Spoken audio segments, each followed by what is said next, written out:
On this episode of Lapeef, Let's Talk. So many black men are dying a star for the Yeah. attention or the validation from the women they care about. So, I challenged her to call her husband at that point. So while I understand that it's just part of our culture, I don't expect us to be all right. We got a lot of healing to do, but we are getting better. And that's one thing I say, we're getting better. And I say, just look at how far things have come in a year. Can you imagine if all things keep trending this way, where to be in 5? I'll share something I've never actually said before. I've done a lot of shows. I've done some contentious shows, some draining shows, but after that show, I just had to turn the lights off, and I couldn't do it no more, man. That was hard because I mean it was because I saw it in the chat room and I saw it was like this catharsis from the men and the shock from the women, and that happened in real time. Part of me, I had to take a break. Part of me, I was it was just like, God damn.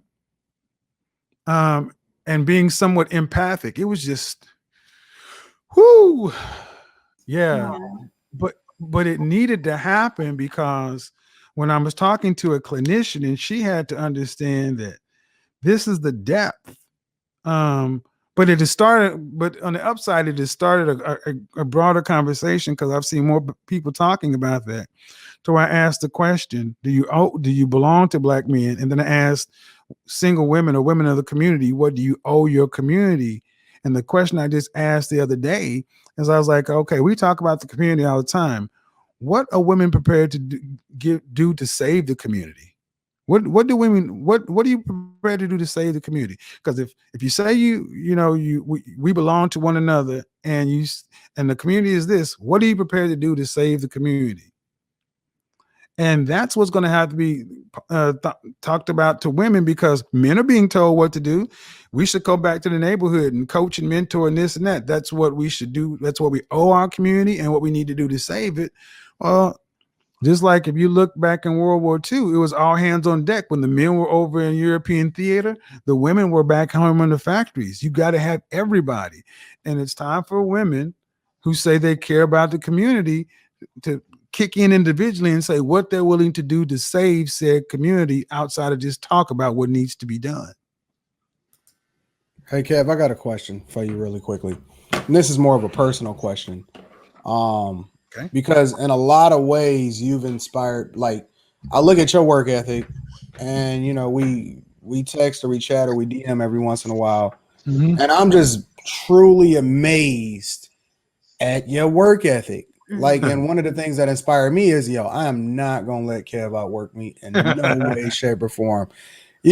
Like, honestly, how do you maintain? Well, it's a 2-part question.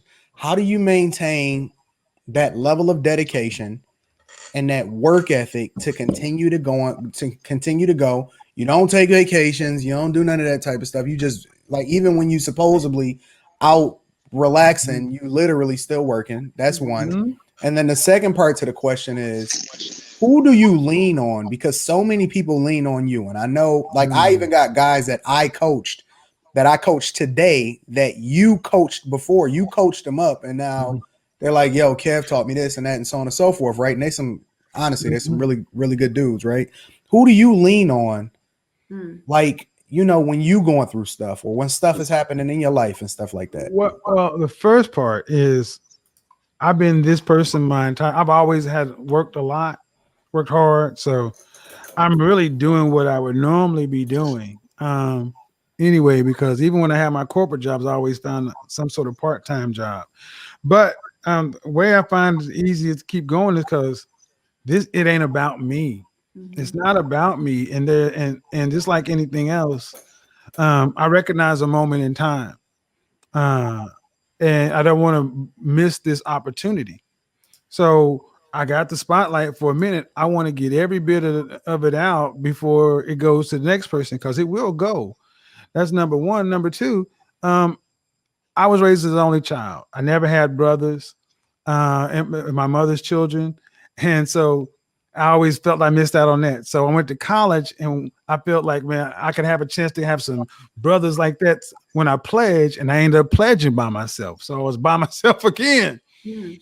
And then I never had a big family. I was like, I always wanted a bunch of kids and this and that. Didn't get those things. So this is actually a way to really pass on a legacy that maybe I didn't get through my own children, anything else like that, but you can leave a mark. So a lot of things going on, but it's that Midwestern work ethic, number one, and this is just who I am. And it's funny, the people who know me said, will tell you, he's doing what he's always done. Y'all just are now seeing it.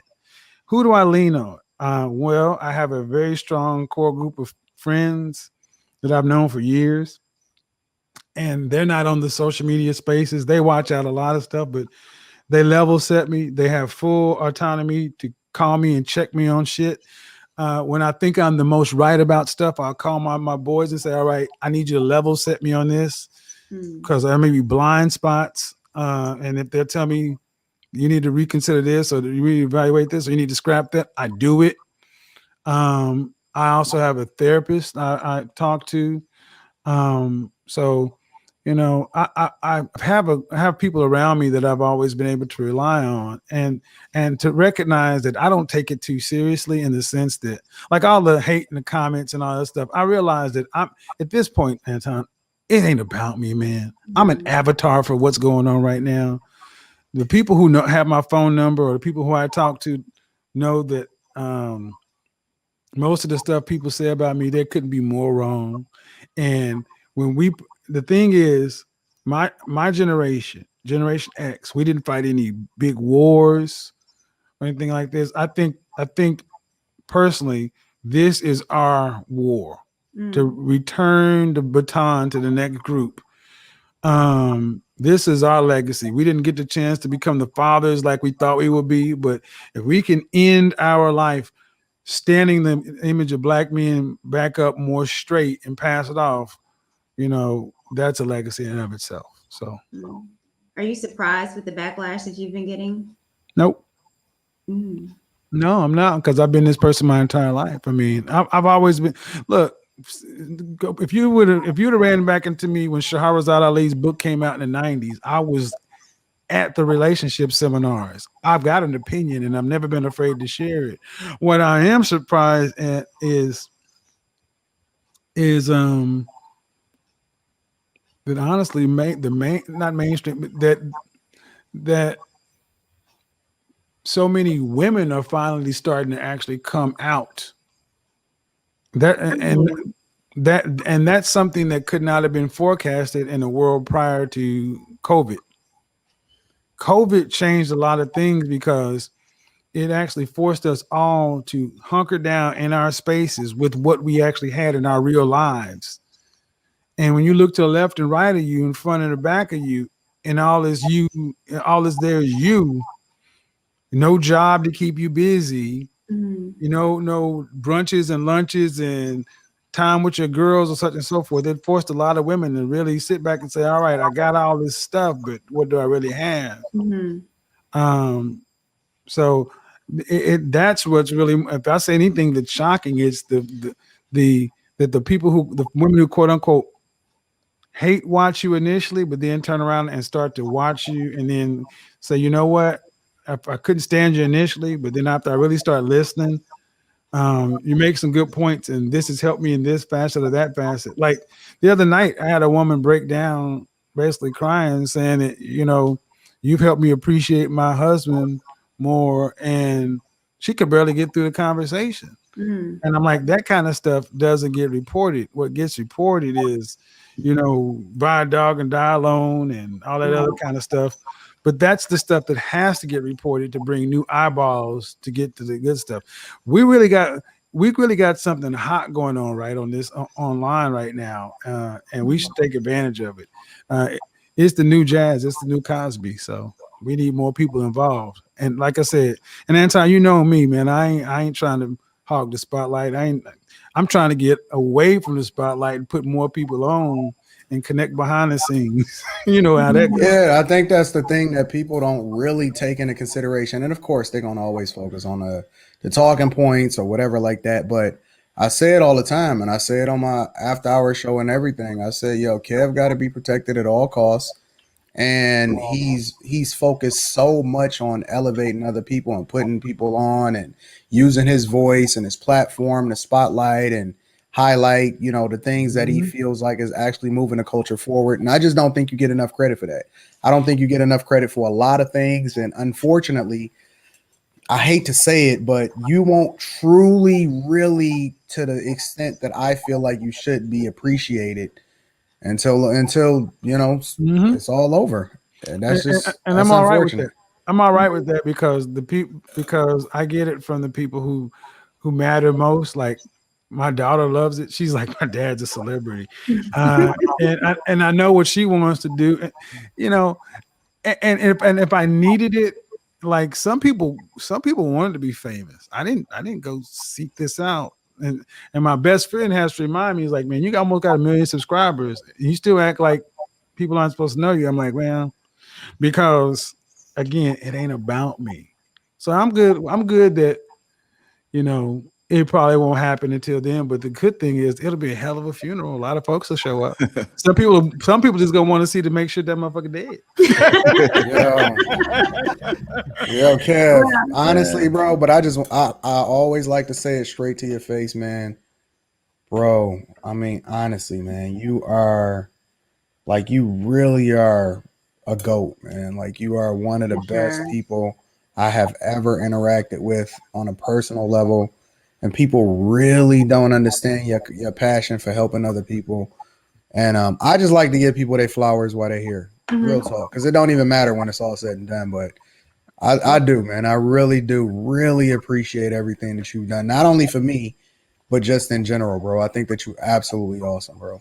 I appreciate you. I agree. Yeah, and I'll piggyback on that too, because what I think has been lacking. I know a lot of women appreciate you, but I don't think it's been enough. And I don't think it's been enough of women that, like me, that would tell you that, you know, I've been listening to you for a year and you completely changed my life. You've made me see myself completely different, where I was one of those, I'm a 10, because I feel like, and it's like, let's look and see what's going on in your life. And you're not. And it's okay. It's okay to understand and self-reflect and have self-knowledge of who you are. It's okay to be accountable, and it's okay to be honest. And that's what I think a lot of women are missing, is just being honest with yourself. But that it hurts. And sometimes even when I listen to you and it's you talking to me and it hurts, but it's truth. It's not hurting for hurt's sake though. Right. No, it hurts me because I didn't know how I was, because I was like so many women, and a lot of us are in a delusion. And if you watched the broadcast I had the other night, there was a sister that called in and she was saying the things about her husband, and she wanted to thank me she broke down when she said that, you know, I was on top and I thought more of myself because I had a degree and he didn't, but when he was on top, he didn't do that. And you could see that she was struggling, thinking that, damn. And he's like, he's really a good man. I was like, well, have you told him that? He's like, well, no, he worked the third shift. I was like, well, you need to tell him that and tell him often. And in our culture, we are so used to being so hard. We don't tell each other. And I said that so many Black men are dying a star for the attention or the validation from the women they care about. So, you know, I challenged her to call her husband at that point. So while I understand that it's just part of our culture, I don't expect us to be all right. We got a lot of healing to do, but we are getting better. And that's one thing I say, we're getting better. And I say, just look at how far things have come in a year. Can you imagine if all things keep trending this way, where to be in 5? Yeah.